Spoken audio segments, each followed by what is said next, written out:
एवढा भयानक उकाडा आहे बाहेर आणि अशा उकाड्यामध्ये आपल्याला थंडगार पाणी पाहिजे. पण हेच पाणी जर तुम्ही काही पदार्थ टाकल्यामुळे तुमच्या पाण्याची तर भूक भागवणार आहे, पण त्यासोबतच तुमचं वजन सुद्धा झटक्यात कमी करणार आहे. तुम्ही बघू शकता माझं पहिलं वेट होतं 71.45 आणि आताचं वेट आहे 68.25 जे की अजून कमी झालेलं आहे. मी अजून शूट नव्हतं केलं बघा. तर हे फक्त न कसलं डाएट एक्सरसाइज करता फक्त हे डिटॉक्स वॉटर वेट लॉस वॉटरची पावडर ते वापरूनच मी केलेलं आहे. तर 20 केजीला 1 लिटर पाणी या हिशोबाने तुमचं वजन किती आहे, त्या हिशोबाने तुम्हाला पाणी घ्यायचं आहे. आता जर का माझं वजन बघा आहे 68 आहे किंवा 67 आहे. तर याच्या हिशोबाने बघा 20 याला सांगितलं म्हणजे मला 3.5 ते 4 लिटर पाण्याची गरज आहे. त्यामुळे तो वॉटर इनटेक कंप्लीट होणं खूप गरजेचं आहे. आता यामध्ये स्वच्छ धुवून घेतलेला पुदिना टाकायचा आहे. पुदिन्यामुळे या पाण्याची चव अजून द्विगुणित सुद्धा होते आणि उन्हाळ्यामध्ये आपल्याला जे काही थंडगार ज्युसेस प्यायचे असतात, त्याची भूक सुद्धा भागली जाते. त्यानंतर लिंबू घ्यायचा आहे. तर लिंबू तर खूप महाग झाली आहेत. ₹20 ला आमच्या इकडे सध्या 3 आहेत. आता तर 10ला एकच भेटत आहे. पहिले तरी 20ला 3 भेटत होते. तर तुमच्या इकडे काय लिंबाचे भाव आहे हे कमेंट करून नक्की सांगा. त्यामुळे आपण अर्ध लिंबू घेतलं आणि अर्ध्या लिंबाच्या 2 फोडी करून एका फोडीचे 3 भाग केले आणि एक फोड जी आहे ती तशीच ठेवली. तर जी फोड आपण तशी ठेवली होती तिचा पूर्ण रस आपल्याला यामध्ये पिळायचा आहे. उन्हाळ्यामध्ये आपण लिंबू पाणी खूप सातत्याने पितो, पण लिंबू पाणी कधी अशा पद्धतीने बनवून बघा. तुमचं वजन खूप झपाट्यानं कमी होणार आहे. कारण आपल्या ज्या कॅलरीज आहेत त्या जास्त बर्निंग आउट होत असतात उन्हाळ्यामध्ये. सतत आपण घरात असून सुद्धा खूप घाम येत असतो आणि घामावाटे जे आहे पूर्ण आपले विषारी घटक ते आहे ते बाहेर पडतातच.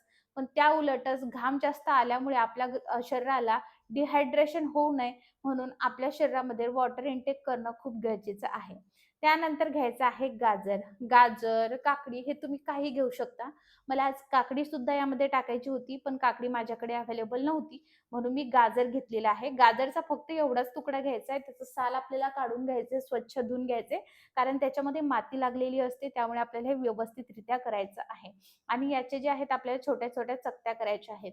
तुम्हाला जर हिमोग्लोबिन प्रचंड कमी असेल किंवा कधी तुम्ही आयर्न डिफिशियन्सी तुम्हाला जाणवत असेल, तर अशा वेळेस जे आहे तुम्ही तुमच्या डिटॉक्स वॉटरमध्ये गाजर अवश्य ॲड करा. गाजरमुळे म्हणजे तुम्हाला चष्मा खूप जास्त नंबरचा असेल, तर त्याला सुद्धा फायदा होतोच. पण आपल्या शरीरासाठी गाजर हे खूप महत्त्वाचं आहे. तुम्हाला केशरी गाजर भेटलं तर ते घेऊ शकता. लाल बुंद गाजर भेटलं हे असं, तर तुम्ही ते घेऊ शकता. हा व्हिडिओ तुम्ही कोणत्या गावातून किंवा शहरातून बघत आहात, मला कमेंट करून नक्की सांगा. म्हणजे मला सुद्धा तुमचे आभार मानता येतील. आणि मला सुद्धा कळेल की आपला व्हिडिओ कुठपर्यंत पोहोचला ते. नंतर घ्यायचे हे अद्रक.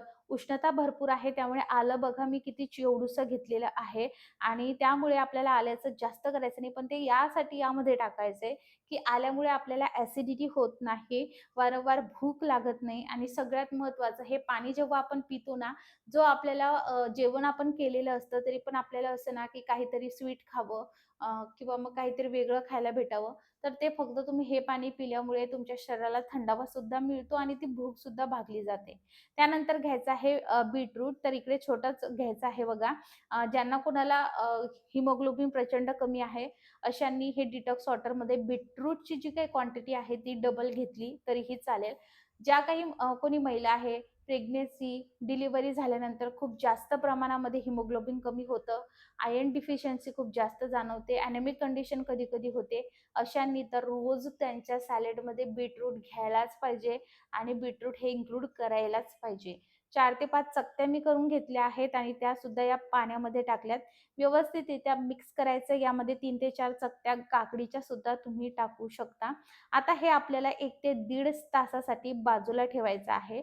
पण 1 ते दीड तासानंतर आपल्याला अजून एक पदार्थ यामध्ये ॲड करायचा आहे, जो खरंच खूप इम्पोर्टंट आहे.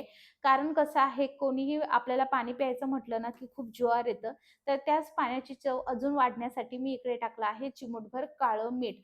ज्यांना कोणाला लो बीपीचा त्रास आहे, त्यांनी आवर्जून हे मीठ टाकायचंय. ज्यांना कोणाला हाय बीपी आहे, त्यांनी हे मीठ स्किप केलं, नाही टाकलं तरीही चालेल. आता ज्या पाण्याची बॉटल, मातीची बॉटल असेल किंवा तुम्ही माठ वापरत असणार, तर सरळ हे पाणी ह्या पदार्थांसहित माठामध्ये टाकायचंय. म्हणजे माठामध्ये जेवढं पाणी आहे, त्या पाण्यामध्ये पूर्ण या पदार्थांचा अर्क येईल आणि आपल्यासोबत आपल्या घरचे सुद्धा हे डिटॉक्स वॉटर नक्कीच पितील. पाण्याची चव खूप छान लागते. आता हे पाणी तुम्ही दिवसभर पीत राहायचं आहे. हप्त्यातून 3 ते 4 वेळेस तुम्ही हे पाणी नक्की पिऊ शकता. वेगवेगळ्या प्रकारे डिटॉक्स वॉटर बनवू शकता. मी भरपूर व्हिडिओज तुमच्यासोबत शेअर केले, त्या पद्धतीने तुम्ही करू शकता. आता अजून एक गोष्ट, जेव्हा तुम्ही हे पाणी पिता आणि यामध्ये पूर्ण पदार्थांचा अर्क आला, की यामध्ये जे पदार्थ टाकले ते तुम्ही पाणी गाळणीने गाळून घेऊन आणि नंतर ते फेकून देऊ शकता. त्याचा नंतर काहीच उपयोग नाही. पण ज्या दिवशी डिटॉक्स वॉटर हे बनवलं त्याचं सेवन त्याच दिवशी करायचं. दुसऱ्या दिवशी केलं तर ते सडल्यासारखा त्याचा वास येऊ शकतो, चव येऊ शकते. त्यामुळे त्याच दिवशी सेवन करायचं आणि जेव्हा तुम्हाला प्यायचं, उष्णता भरपूर आहे त्यामुळे सब्जा सीड्स यामध्ये टाका. ज्यांना कोणाला किडनी स्टोन आहे किंवा किडनी स्टोनची हिस्ट्री आहे किंवा गॉल ब्लॅडर स्टोन आहे, गॉल ब्लॅडर स्टोनची हिस्ट्री आहे, अशांनी यामध्ये सब्जा सीड्स वापरायचं नाही आहे. त्याने तुम्हाला त्रास होऊ शकतो. ज्यांना खूप मूळव्याधचा त्रास आहे, उष्णतेचा त्रास आहे, अशांनी सब्जा सीड्स नक्की घ्या. आता माझ्या घरी बघा माझी मुलगी किती आवडीने हे पाणी पिती आहे आणि आवर्जून मी ही त्यासाठीच तुमच्यासोबत ही क्लिप शेअर करते आहे. तिला हे खूप आवडलं आणि स्पेशल यामधलं जे अट्रॅक्शन तिच्यासाठी आहे ते म्हणजे सब्जा सीड्स. पण यामध्ये मी बीटरूट, गाजर सगळं टाकल्यामुळे त्याचा सगळा अर्क या पाण्यामध्ये आलेला आहे आणि तो तिच्या पोटामध्ये जातोय. हे बघून एक आपल्या आईला आपण एक आई म्हणून किती छान वाटतं हे तुम्हाला माहितीच आहे. सगळं हे पाणी पिऊ शकता. खूप छान लागतं. जसा-जसा टाईम जातो तसं-तसं या पदार्थाचा अर्क याच्यामध्ये येतो. आता उन्हाळा आहे त्यामुळे यामध्ये जे आपण पदार्थ टाकलेत ते पदार्थ जास्तीत जास्त फक्त 3 घंटे तुम्ही या पाण्यामध्ये ठेवा. नंतर हे पाणी गाळून घ्या. आता हे पाणी मी साधारणतः 1 ते दीड तासामध्येच पिणार आहे. त्यामुळे मी पूर्ण पदार्थांसहित मी ज्या बॉटलने पाणी पिते त्याच्यामध्ये टाकून घेतलंय आणि मग यामध्ये मी अजून पुन्हा ही फुल करणार आहे डबल 1.5 लिटर पाण्याने आणि पुन्हा पिऊन लगेच हे काढून टाकणार आहे. या पद्धतीने तुम्ही करू शकता.